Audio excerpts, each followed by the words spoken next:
a proud legacy by continuing to distinguish themselves at national, regional, global levels, proving every day that given the opportunity in sport, they have excelled in every sphere of life.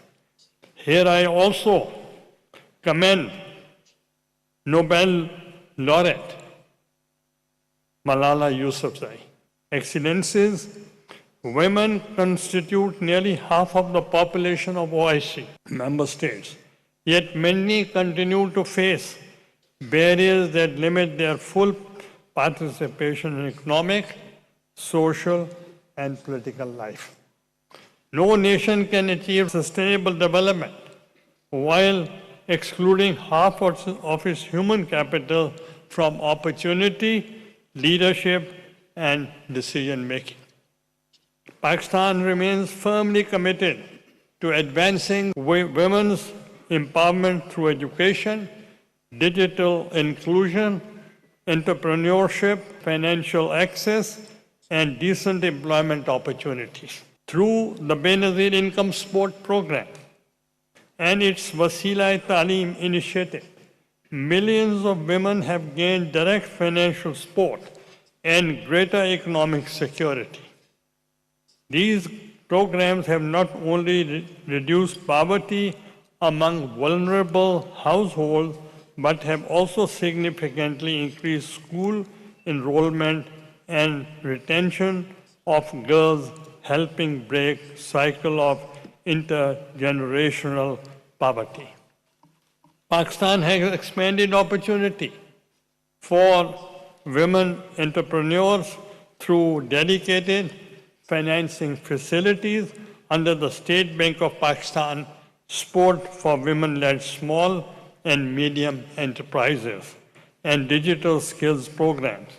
These initiatives have enabled thousands of women to establish businesses, access financial services, participate in e-commerce, and contribute more actively to the national economy.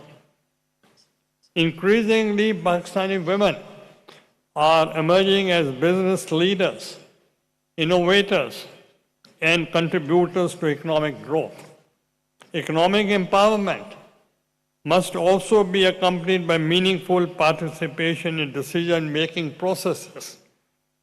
Pakistan has taken important steps to enhance women's representation through reserve seats in elected bodies and measures aimed at increasing women's presence in public institutions.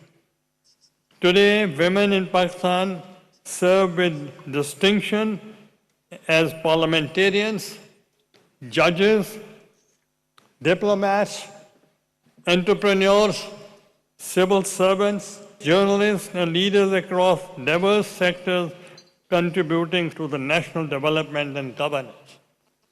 Empowerment cannot flourish where violence, discrimination, and increasingly persist. Gender-based violence remains one of the greatest obstacles to women's progress and economic participation. As Chairman Senate, I'm proud to share that we have strengthened our legal and institutional framework through laws against workplace harassment, measures addressing domestic violence and harmful traditional practices, and the establishment of women protection centers, helplines, and gender-responsive support services.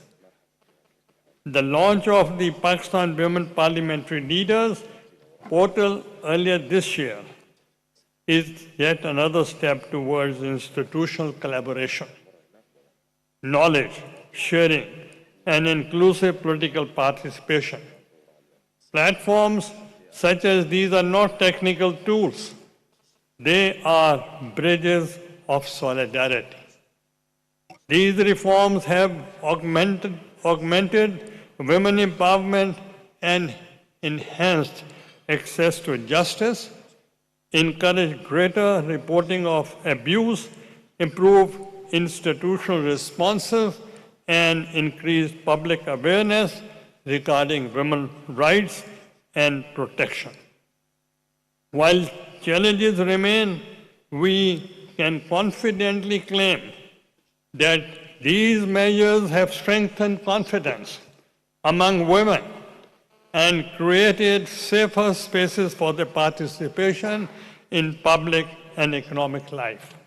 Ladies and gentlemen, throughout my political journey, I have held one conviction close to my heart. Women and minorities were and remain my constituency. During my tenure as the Prime Minister, my government protectively pursued women's empowerment through concrete policy and legislative actions. We introduced landmark legislative reforms that include the Protection Against Harassment of Women at Workplace, Act 2010, which gave women the legal right to safe professional environments. The Asset Control and Asset Crime Prevention Act 2010, which sent a clear message that brutality against women would not go unpunished. The Prevention of Anti-Women Practices Act 2011, criminalizing money, forced marriages, and other harmful customs. The Women in Distress and Detention Fund Amendment Act 2011, providing legal and financial assistance to vulnerable women. While some legislative efforts required further struggle, the direction was clear. Pakistan would not stand still in the face of injustice. A moment of profound personal pride was the launch of Benazir Income Support Program. It was a transformational shift in household economics. By placing financial resources directly into the hands of women, we made millions of them economic decision makers. We moved the charity to dignity, from dependency to empowerment. My government also declared December 22nd as Working Women Day to acknowledge that Pakistan's economic, social, and democratic vitality rests finally on the shoulders of its women. I take pride in the fact that the Women's Parliamentary Caucus, too, was created during my tenure as Prime Minister. It is a symbol of our political democratic commitment towards ensuring that women issues remain central to parliamentary discourse. But, ladies and gentlemen, legislation and policy actions alone do not define a nation's progress. Education and health remain the foundations of sustainable empowerment. Every girl educated is an investment in a stronger economy, healthier families, and more resilient communities. Pakistan has expanded access to education through scholarship programs, stipends, and targeted initiatives designed to improve girls' enrollment and retention, particularly in underserved and marginalized areas. These efforts have enabled thousands of girls to continue their education and pursue opportunities previously beyond their reach.